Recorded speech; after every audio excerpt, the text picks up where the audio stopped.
দিদি বাড়িতে এসেছে, তাই দু বোন মিলে সমস্ত কাজ ভাগাভাগি করে তাড়াতাড়ি করে নিয়েছি।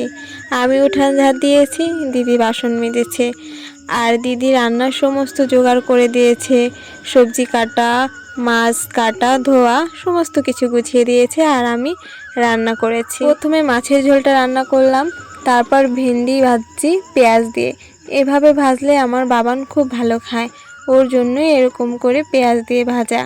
আর খুব টেস্টি লাগেও খেতে। তোমরা কে কে ভেন্ডি এভাবে ভেজে খেয়েছো অবশ্যই কমেন্টে জানিও। ভেন্ডি ভাজা কমপ্লিট হয়ে গেলে কিছুটা ধুন্দুল কেটে নিয়েছিলাম, ধুন্দুলও রান্না করে ফেলবো।